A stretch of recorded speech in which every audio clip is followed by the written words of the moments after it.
চলতি বছরের ১২ ফেব্রুয়ারি অনুষ্ঠিত হতে যাচ্ছে ত্রয়োদশ জাতীয় সংসদ নির্বাচন। প্রার্থী হতে নির্বাচন কমিশনে দেয়া হলফনামায় বিএনপি, জামায়াতে ইসলামী, জাতীয় নাগরিক পার্টি বা এনসিপি ও জাতীয় পার্টির শীর্ষ ৫ নেতার মাসিক আয় লাখ টাকারও কম।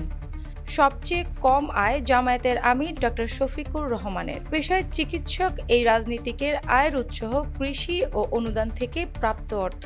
বছরে আয় ৩,৬০,০০০ টাকা, যা মাসে দাঁড়ায় ৩০,০০০ টাকা।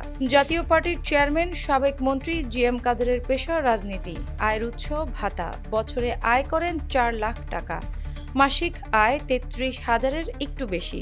জামায়াত ও জাতীয় পার্টির দুই শীর্ষ নেতার থেকে কিছুটা বেশি আয় করেন বিএনপির ভারপ্রাপ্ত চেয়ারম্যান তারেক রহমান। তার বছরে আয় ৬,৭৬,০০০ টাকা, যা মাসে ৫৬,০০০ টাকার সামান্য বেশি। রংপুর ৪ আসনের প্রার্থী এনসিপির সদস্য সচিব আখতার হোসেনের নেই গাড়ি বাড়ি, নগদ আছে ১৩ লাখ টাকা। কৃষি, ব্যবসা ও চাকরি থেকে আখতার হোসেনের বার্ষিক আয় ৫,০৫,০০০ টাকা। এ হিসাবে তার মাসিক আয় ৪২,০০০ টাকা।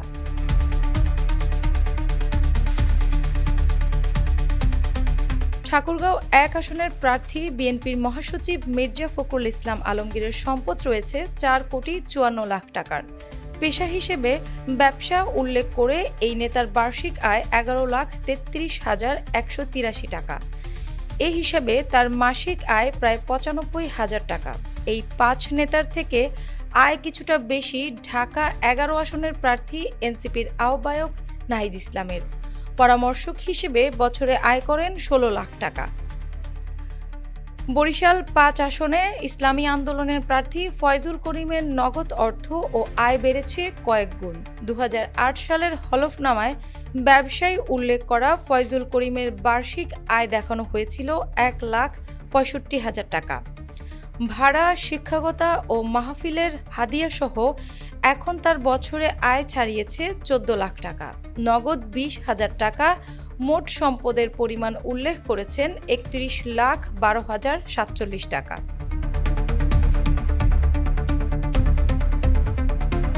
পাঁচটি রাজনৈতিক দলের শীর্ষ ১০ নেতার মধ্যে সবচেয়ে বেশি আয় করেন জাতীয় পার্টির মহাসচিব শামীম হায়দার পাটোয়ারি। আইন, পেশা, ব্যবসা সহ নানা খাত থেকে বছরে আয় করেন ৩৩ লাখ টাকা। মাসিক আয় ২,৭৫,০০০ টাকা। এবার হলফনামার ব্যাপারে কাগজে কলমে কঠোর হয়েছে নির্বাচন কমিশন। হলফনামার তথ্য মিথ্যা প্রমাণিত হলে প্রার্থিতা বাতিল সহ জরিমানারও বিধান রাখা হয়েছে আইনে। তফসিল অনুযায়ী গত ২৯ ডিসেম্বর ছিল মনোনয়নপত্র জমা দেওয়ার শেষ দিন। ৪ জানুয়ারি মনোনয়নপত্রের বাছাই প্রক্রিয়া শেষ হয়। মনোনয়নপত্র বাতিলের বিরুদ্ধে রিটার্নিং কর্মকর্তার কাছে আপিল করা যাবে ৬ থেকে ১২ জানুয়ারি পর্যন্ত। আপিল নিষ্পত্তি ১২ জানুয়ারি থেকে ১৮ জানুয়ারি। রাজনৈতিক দল ও স্বতন্ত্র প্রার্থীরা প্রার্থিতা প্রত্যাহার করতে পারবেন ২০ জানুয়ারি পর্যন্ত। চূড়ান্ত প্রার্থী তালিকা প্রকাশ ও প্রতীক বরাদ্দ হবে ২১ জানুয়ারি। নির্বাচনী প্রচারণা চালানো যাবে ২২ জানুয়ারি থেকে ১০ ফেব্রুয়ারি সকাল ৭:৩০ পর্যন্ত। আর ভোট গ্রহণ হবে আগামী ১২ ফেব্রুয়ারি। অ্যানি আক্তার, বাংলা বাজার পত্রিকা।